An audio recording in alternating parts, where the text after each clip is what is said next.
Welcome to Ramana's Eduzone YouTube channel. ఇంకా ఈ ఛానల్ని ఎవరైనా సబ్స్క్రైబ్ చేయకపోతే దయచేసి సబ్స్క్రైబ్ చేసుకోగలరు. సో ఈ వీడియోలో మనము ఈఓ గ్రేడ్ 3 సంబంధించి పేపర్ 2లో భాగంగా 4వ చాప్టర్ అయినటువంటి పురాణాలకు సంబంధించి కొన్ని ముఖ్యమైనటువంటి ప్రశ్నల గురించి చర్చించుకుందాం. సో అందులో భాగంగా మొదటి ప్రశ్నను కానీ మనం గమనించినట్లయితే ఈ క్రింది వాటిని సరిగా జతపరచండి అని అడగడం జరిగింది. వేదాలను ఏమంటారంట? వేదాలను సరికి ప్రభు సంహితాలు అంటారంట. అంటే వేదాలను ఎవరి యొక్క సంహితాలు అంటారంటే ప్రభు సంహితాలు అని. అదేవిధంగా పురాణాలను ఏమంటారంటే మిత్ర సంహితాలు అంటాం. అంటే ఇక్కడ పురాణాలకు మరొక పేరేంటంటే మిత్ర సంహితాలు అని గుర్తుపెట్టుకోవాల్సిన అవసరం ఇక్కడ అంతైనా ఉంది. నెక్స్ట్ కావ్యాలను ఏమంటారంట? కావ్యాలను సరికి కాంత సంహితాలు అంటారు. అంటే కావ్యాలను కాంత సంహితాలని, అదేవిధంగా వేదాలను సరికి ప్రభు సంహితాలని, అదేవిధంగా పురాణాలను ఏమంటారంటే మిత్ర సంహితాలు అంటారని ఎగ్జామినేషన్ పాయింట్ ఆఫ్ వ్యూలో మనమందరం గుర్తుపెట్టుకోవాల్సినటువంటి అవసరం ఇక్కడ అంతైనా ఉంది. నెక్స్ట్ క్వశ్చన్ కనుక గమనించినట్లయితే పురాణ లక్షణాలలో ఒకటి కానిది. అంటే పురాణానికి ముఖ్యంగా 5 లక్షణాలు ఉంటాయని మనం గుర్తుపెట్టుకోవాల్సినటువంటి అవసరం ఇక్కడ అంతైనా ఉంది. 5 లక్షణాలు ఏంటని గమనించినట్లయితే పురాణాలకు ఎన్ని లక్షణాలు ఉంటాయంటే 5 లక్షణాలు ఉంటాయని గుర్తుపెట్టుకోవాలి. ఒకటోసరికి సర్గ, రెండోసరికి ప్రతిసర్గ, మూడోదసరికి వంశము, నాలుగోదసరికి మన్వంతరం అని గుర్తుపెట్టుకోవాలి. ఐదోదసరికి వంశానుచరితం. అంటే ఈ వంశానుచరితము, అదేవిధంగా మన్వంతరము, అదేవిధంగా వంశము, ప్రతిసర్గ, సర్గ అనేవి ఏంటి అంటే పురాణానికి సంబంధించిన లక్షణాలు. అంటే పురాణానికి ఎన్ని లక్షణాలు ఉంటాయి? 5 లక్షణాలు ఉంటాయని మనం ఎగ్జామినేషన్ పాయింట్లో గుర్తుపెట్టుకోవాలి. అంటే ఇక్కడ సర్గ అంటే ఏంటంటే ప్రపంచం యొక్క సృష్టి. అంటే సర్గ అనేది పురాణం యొక్క లక్షణంగా గుర్తుపెట్టుకోవాలి. ఈ సర్గ అంటే ఏంటంటే ప్రపంచం యొక్క సృష్టి అని గుర్తుపెట్టుకోవాలి. నెక్స్ట్ లక్షణం అంటే ప్రతిసర్గ. ఈ ప్రతిసర్గం అంటే ప్రపంచ ప్రళయం గురించి చెప్తుందిగా మనం గుర్తుపెట్టుకోవాల్సిన అవసరం ఇక్కడ అంతా ఉంది. అదేవిధంగా వంశం అంటే రాజులు మరియు ఋషుల సంతానం గురించి తెలియజేస్తుంది. అదేవిధంగా మన్వంతరము అంటే మనువు, మనుపుత్రులు, ఋషులు, దేవతలు, ఇంద్రుడు మరియు విష్ణువు యొక్క అవతారాలని 6 విశేషాలతో కూడుకున్నటువంటి అంశమే ఈ మన్వంతరం అని గుర్తుపెట్టుకోవాలి. వంశానుచరితం అంటే ఏంటిది? రాజవంశాలను మరియు ఋషి వంశాలను పుట్టిన వారి గురించి తెలియజేసే చరిత్ర. అంటే ఈ విధంగా మనకు పురాణ యొక్క లక్షణాలు మొత్తం ఎన్ని? 5గా మనం గుర్తుపెట్టుకోవాల్సినటువంటి అవసరం ఇక్కడ అంతైనా ఉంది. నెక్స్ట్ కానీ గమనించినట్లయితే నెక్స్ట్ సర్గ అంటే మనం ఏం చెప్పుకున్నాము? సర్గ ప్రపంచ సృష్టి గురించి తెలియజేసే సర్గ. నెక్స్ట్ ప్రతిసర్గ అంటే ప్రపంచ ప్రళయం గురించి. అదేవిధంగా మన్వంతరం అంటే 6 విశేషాల గురించి. అదేవిధంగా వంశానుచరిత్రం అంటే రాజులు ఋషుల వంశ పరంపర గురించి తెలియజేసేటువంటి ఇక మనం గుర్తుపెట్టాలి. ఇవి మనకు పురాణాలకు సంబంధించి, పురాణ లక్షణాలకు సంబంధించి మనం ఎగ్జామినేషన్ పాయింట్ ఆఫ్ వ్యూ గుర్తుపెట్టుకోవాల్సిన అవసరం ఇక్కడ అంతైనా ఉంది. నెక్స్ట్ క్వశ్చన్ కనుక గమనించినట్లయితే శ్రీమద్ మహాభాగవతం. శ్రీమద్ భాగవతం చెప్పిన పురాణ లక్షణాల సంఖ్యని. జనరల్గా పురాణాలకు సంబంధించిన లక్షణాలు ఎన్ని? 5. కానీ ఇక్కడ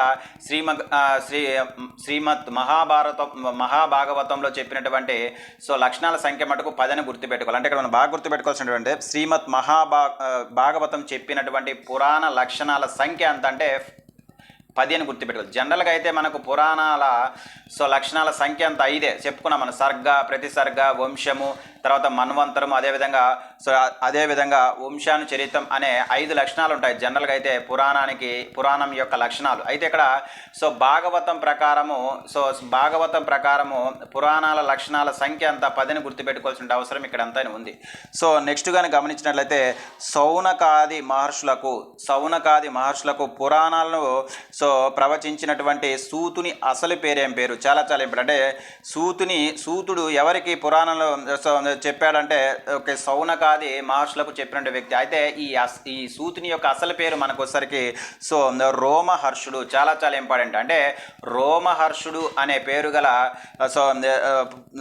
గల వ్యక్తి సౌనకాది మహర్షులకు వేడి గురించి ప్రస్తావించాడంటే పురాణాల గురించి ప్రస్తావించినట్లుగా మనం గుర్తుపెట్టుకోవాలి.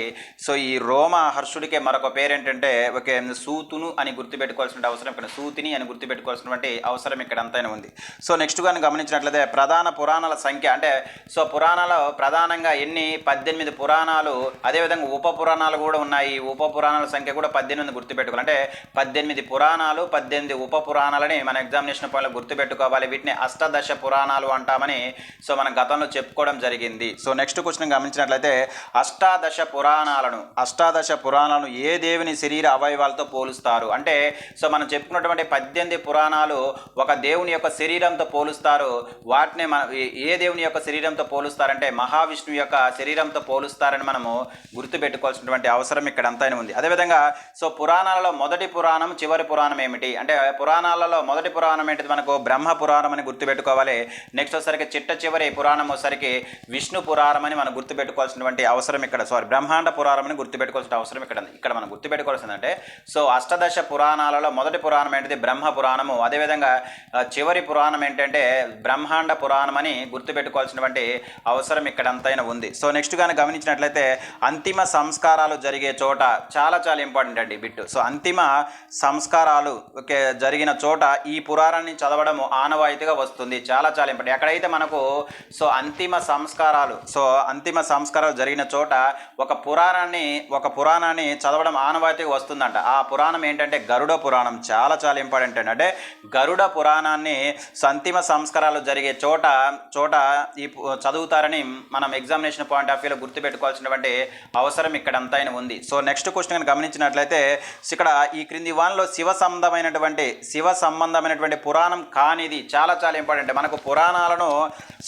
వచ్చేసరికి మనకు 4 రకాలుగా విభజించడం జరిగింది. సో పురాణాలు అవి ఎక్కువ శివ సంబంధమైన పురాణాలు, అదేవిధంగా విష్ణు సంబంధమైన పురాణాలు, బ్రహ్మ సంబంధమైన పురాణాలు, సూర్య సంబంధమైనటువంటి పురాణాలతో పాటు అగ్ని సంబంధమైనటువంటి పురాణాలు అనే 5 రకాల పురాణాలు విభజించడంలో మనం గుర్తుపెట్టుకోవాలి. చాలా ఇంపార్టెంట్. ఇక్కడ మనకు ఈ క్రింది పురాణాలలో ఏ పురాణము అగ్ని సంబంధించినదని, అదేవిధంగా బ్రహ్మ సంబంధించినది, అదేవిధంగా విష్ణువుకు సంబంధించినది అనడానికి మనకు ఎక్కువ స్కోప్ ఉంటుంది. కాబట్టి సో మనము ఈ పురాణాల సంబంధాలను గమనించినట్లయితే ఇక్కడ అగ్ని సంబంధమైంది ఒకే ఒక పురాణం ఉంది. ఆ పురాణం అగ్ని పురాణం అని మనం గుర్తుపెట్టుకోవాలి. నెక్స్ట్ వచ్చేసరికి సూర్య సంబంధమైనటువంటి పురాణం వచ్చేసరికి సూర్య సంబంధమైన పురాణం ఏంటిది కేవలం ఒకటి ఉంది. అదేసరికి బ్రహ్మ వైరిత్య పురాణం. సో ఈ బ్రహ్మ వైరిత్య పురాణం అనేది సూర్యునికి సంబంధించిన పురాణంగా మనం గుర్తుపెట్టుకోవాల్సినటువంటి అవసరం ఇక్కడ అంతా ఉంది. సో నెక్స్ట్ వచ్చేసరికి సో బ్రహ్మ సంబంధమైన పురాణాలు మనకు 2 ఉన్నాయండి. ఒకటోసరికి అంటే బ్రహ్మ పురాణం, అదేవిధంగా పద్మ పురాణం. అంటే ఇక్కడ బ్రహ్మ పురాణము, పద్మ పురాణము వేటికి సంబంధించినటువంటి సో పురాణాలు అంటే బ్రహ్మకు సంబంధించినటువంటి పురాణాలుగా మనం గుర్తుపెట్టుకోవాల్సినటువంటి అవసరం ఇక్కడ అంతా. అదేవిధంగా విష్ణు సంబంధమైనటువంటి 4 ఉన్నాయండి. చాలా ఇంపార్టెంట్. ఆ 4 ఏంటంటే సో 4వసరికి విష్ణు, అదేవిధంగా భాగవత పురాణము, నారద పురాణం, గరుడ పురాణం. అంటే గరుడ పురాణం అవ్వచ్చు, నారద పురాణం అవ్వచ్చు, అదేవిధంగా విష్ణు పురాణం అవ్వచ్చు, అదేవిధంగా భాగవత పురాణం అవ్వచ్చు. ఇవన్నీ కూడా ఎవరికి సంబంధించిన పురాణాలు అంటే విష్ణు పురాణాలను గుర్తుపెట్టుకోవాల్సిన అవసరం ఇక్కడ అంతా. అంటే విష్ణు పురాణాలకు సంబంధించినవన్నీ 4, బ్రహ్మ పురాణానికి బ్రహ్మకు సంబంధించినవి 2. అదేంటిది పద్మ మరియు బ్రహ్మ. అదేవిధంగా సూర్య సంబంధమైనటువంటిది ఒకటే. అది ఏంటంటే మనకు బ్రహ్మ వైరత్త పురాణం అని గుర్తుపెట్టుకోవాలి. వైరత్త పురాణం. అదేవిధంగా అగ్ని సంబంధమైనది కేవలం ఒకటే ఉంది, అది అగ్ని పురాణం గుర్తుపెట్టుకోవాలి. నెక్స్ట్ వచ్చేసరికి శివ సంబంధ పురాణాలు చాలా ఉన్నాయండి. శివ అంటే ఇప్పుడు మనం గుర్తుపెట్టుకోవాల్సిన విషయం ఏంటంటే ఈ పురాణాలన్నింటిలో ఎక్కువ ఎవరికి సంబంధించినవంటే శివునికి సంబంధించినవి మన ఎగ్జామినేషన్ పాయింట్ ఆఫ్ గుర్తుపెట్టుకోవాల్సిన అవసరం ఇక్కడ. అంటే పురాణాలు ఎక్కువ భాగం ఎవరికి సంబంధించినవంటే శివునికి సంబంధించినట్టుగా మనం గుర్తుపెట్టుకోవాల్సిన అవసరం ఇక్కడ అంతా. ఇక్కడ శివునికి సంబంధించినటువంటి పురాణాలు మొత్తం ఎన్ని ఉన్నాయి? 10 ఉన్నాయండి. అంటే మొత్తము 18లో 10 వచ్చేసరికి శివునికి సంబంధించిన పురాణాలుగా మనం గుర్తుపెట్టుకోవాలి. అవి ఏంటంటే శివ పురాణం, భవిష్య పురాణం, మార్కండేయ పురాణము, లింగ పురాణము, వరాహ పురాణము, స్కంద పురాణము, మత్స్య పురాణము, కూర్మ పురాణము, వామన పురాణం, అదేవిధంగా బ్రహ్మాండ పురాణాలు. ఇవన్నీ కూడా ఈ 10 పురాణాలు ఎవరికి సంబంధించిన అంటే శివుడికి సంబంధించిన గుర్తుపెట్టుకోవాల్సిన అవసరం ఇక్కడ అంతా. అదేవిధంగా ఇక్కడ మనం బాగా గమనిస్తే అంటే మనకి పురాణాలు ఎక్కువ భాగం ఎవరికి సంబంధించిందంటే మనం ఎగ్జామినేషన్ పాయింట్లు బాగా గుర్తుపెట్టుకోవాలండి. శివునికి సంబంధించిన పురాణాలను గుర్తుపెట్టుకోవాల్సిన అవసరం ఇక్కడ అంతా ఉంది. నెక్స్ట్ వచ్చేసరికి ఇక్కడ మనం బాగా గుర్తుపెట్టుకోవాల్సినటువంటి పురాణాలలో అత్యధిక భాగం. సో పురాణాల అత్యధిక భాగం ఎవరికి సంబంధించినవి? సో శివ సంబంధమైనవిగా మనం గుర్తుపెట్టుకోవాల్సినటువంటి అవసరం ఇక్కడ అంతా ఉంది. సో నెక్స్ట్ వచ్చేసరికి మహావిష్ణువు శిరస్సుతో పోల్చబడ్డ పురాణం. అంటే మనం గతంలో చెప్పుకున్నాం ఈ అష్టాదశ పురాణాలను ఒక మహావిష్ణువుతో శరీర భాగాలతో పోల్చినట్టుగా మనం గతంలో చెప్పుకున్నాం. అందులో భాగంగా మహావిష్ణువు సంబంధించి మహావిష్ణువు సంబంధించి శిరస్సుతో పోల్చబడ్డ పురాణం ఏంటిది? మనకు మొట్టమొదటి పురాణం అనేటువంటి బ్రహ్మ పురాణంగా మనం గుర్తుపెట్టుకోవాల్సినటువంటి అవసరం ఇక్కడ అంతానే ఉంది. సో నెక్స్ట్ వచ్చరికి శ్రీ మహావిష్ణువు హృదయంతో పోల్చబడ్డ, అంటే శ్రీ మహావిష్ణువు యొక్క హృదయంతో పోల్చబడ్డ పురాణం వచ్చరికి మనము పద్మ పురాణం అని గుర్తుపెట్టుకోవాల్సినటువంటి అవసరం ఇక్కడ అంతానే ఉంది. సో నెక్స్ట్ క్వశ్చన్ కానీ గమనించినట్లయితే పద్మ పురాణము ఈ ఫలపు ప్రాశస్త్యాన్ని నొక్కి చెప్తుంది. అంటే ప్రాశస్త్యం అంటే ఏంటిది? ఫలితాన్ని, అంటే ఎవరి గురించి మనకు ఇది చెప్తుంది అంటే ఇక్కడ అంటే పద్మ పురాణము ఈ ఫలపు ప్రాశస్త్యాన్ని నొక్కి చెప్పింది. ప్రాశస్త్యం అంటే గొప్పతనం. అంటే పద్మ పురాణంలో మెన్షన్ చేయబడ్డటువంటి ఏ పండు యొక్క పద్మ పురాణంలో ఏ ఫలము గురించి దాని యొక్క గొప్పతనాన్ని గురించి చెప్పిందంటే మనకు ఆ ఫలం వచ్చేసరికి దాత్రి ఫలం అని దాత్రి ఫలం గురించి చాలా ఇంపార్టెంట్. అంటే దాత్రి ఫలం అంటే ఉసిరి ఫలం, అంటే ఉసిరి గురించి, అంటే అదేవిధంగా ఉసిరి యొక్క గొప్పతనాన్ని గురించి తెలియజేసినటువంటి పురాణమే పద్మ పురాణం అని మన ఎగ్జామినేషన్ పాయింట్ ఆఫ్ వ్యూ గుర్తుపెట్టుకోవాల్సినటువంటి అవసరం ఇక్కడ అంతా ఉంది. సో నెక్స్ట్ కనుక గమనించినట్లయితే వైష్ణవ సిద్ధాంతాలకు మూలంగా భావించే పురాణం, అంటే వైష్ణవ సిద్ధాంతాలకు మూలంగా భావించే పురాణం వచ్చరికి విష్ణు పురాణం అని మనం ఎగ్జామినేషన్ పాయింట్ ఆఫ్ వ్యూ గుర్తుపెట్టుకోవాల్సినటువంటి అవసరం ఇక్కడ అంతా. నెక్స్ట్ వచ్చరికి నవవిధ భక్తుల గురించి, అంటే మనకు భక్తులు ఎన్ని ఉంటాయి? మొత్తం 9 రకాలు ఉంటాయి. ఈ నవవిధ భక్తుల గురించి తెలుపుతున్నటువంటి పురాణం వచ్చరికి మనకు విష్ణు పురాణం అని గుర్తుపెట్టుకోవాలి. విష్ణు పురాణం అంటే వైష్ణవులకు సంబంధించిన పురాణం విష్ణు పురాణం గుర్తుపెట్టుకోవాలి. అదేవిధంగా నవవిధ భక్తుల గురించి తెలియజేసిన పురాణమే విష్ణు పురాణం అని మనం ఎగ్జామినేషన్ పాయింట్ ఆఫ్ వ్యూ గుర్తుపెట్టుకోవాల్సినటువంటి అవసరం ఇక్కడ అంతా ఉంది. సో నెక్స్ట్ కనుక చూస్తే ఓంకార మహత్యమును అదేవిధంగా ప్రాణాయామం గొప్పతనాన్ని చెప్పిన పురాణం, అంటే మనకు ఏ పురాణంలో ఓంకారం యొక్క గొప్పతనాన్ని అదేవిధంగా ప్రాణాయామం గురించి తెలుపుతున్న పురాణం సరికి మనకి ఏంటంటే వాయు పురాణం అని గుర్తుపెట్టుకోవాల్సినటువంటి అవసరం ఇక్కడ అంతా ఉంది. సో నెక్స్ట్ వచ్చరికి ఏ పురాణాన్ని కల్పవృక్షంగా పేర్కొంటారు? అంటే ఈ ఉన్నటువంటి 18 పురాణాలలో ఒక పురాణాన్ని మనం ఏమంటామంటే కల్పవృక్షంగా పేర్కొంటాము. ఆ పురాణం ఏంటంటే భాగవత పురాణం. అంటే భాగవత పురాణానికి మరొక పేరు ఏంటంటే కల్పవృక్షం అని మనం ఎగ్జామినేషన్ పాయింట్ ఆఫ్ వ్యూలో గుర్తుపెట్టుకోవాల్సినటువంటి అవసరం ఇక్కడ అంతా ఉంది. సో నెక్స్ట్ క్వశ్చన్ గమనించినట్లయితే దశహర అంటే ఏంటి? దసరా గురించి ప్రస్తావించబడినటువంటి పురాణం చాలా ఇంపార్టెంట్. అంటే ఏ పురాణంలో మనకు దసరా గురించి వివరించడం జరిగింది అంటే నారద పురాణం. చాలా అంటే నారద పురాణంలో దసరా పండుగ గురించి ప్రస్తావించినట్లుగా మనం గుర్తుపెట్టుకోవాల్సిన అవసరం ఇక్కడ అంతా ఉంది. అదేవిధంగా భాగవత పురాణంలో స్కందాల సంఖ్య ఎంత? గతంలో మనం చెప్పుకున్నామండి. సో మనకు మహాభాగవతంలో ఉన్నటువంటి స్కందముల సంఖ్య అంతా మనకు 12 అని గుర్తుపెట్టుకోవాల్సినటువంటి అవసరం ఇక్కడ అంతా ఉంది. నెక్స్ట్ వచ్చేసరికి దేవి ఉపాసకులకు అత్యంత పవిత్రమైన దేవి సప్తసతిని కలిగి ఉన్నటువంటి పురాణం. అంటే ఇక్కడ మనకు దేవి ఉపాసకులకు అత్యంత పవిత్రమైన దేవి సప్తసతిని కలిగి ఉన్నటువంటి పురాణం మనకి ఏంటంటే మార్కండేయ పురాణము. చాలా ఇంపార్టెంట్. అంటే మార్కండేయ పురాణంలో ఇక్కడ దేవి సప్తసత గురించి వివరించినట్లుగా మనం గుర్తుపెట్టుకోవాల్సినటువంటి అవసరం ఇక్కడ అంతా ఉంది. సో నెక్స్ట్ వచ్చేసరికి అగ్నిదేవుడు ఏ మహర్షికి బోధించిన పురాణమే అగ్ని పురాణం. అంటే ఇక్కడ అగ్ని పురాణము బోధించినటువంటి వ్యక్తి ఎవరు? మనకు అగ్ని మహర్షి. ఎవరికి బోధించాడని అడుగుతున్నాడు. ఎవరికి బోధించాడంటే వశిష్ఠ మహర్షికి బోధించినటువంటి పురాణమే అగ్ని పురాణంగా గుర్తుపెట్టుకోవాలి. అంటే అగ్ని పురాణము ఎవరు బోధించారంటే అగ్ని మహర్షి. ఎవరికంటే వశిష్ఠ మహర్షికని ఎగ్జామినేషన్ పాయింట్ ఆఫ్ వ్యూలో మనం అందరం గుర్తుపెట్టుకోవాల్సినటువంటి అవసరం ఇక్కడ అంతా ఉంది. సో నెక్స్ట్ వచ్చేసరికి రామాయణ మహాభారత కథాంశాలు రెండింటిని ఇమిడి ఉంచుకున్నటువంటి పురాణం ఏంటంటే ఏ పురాణంలో రామాయణం గురించి అదేవిధంగా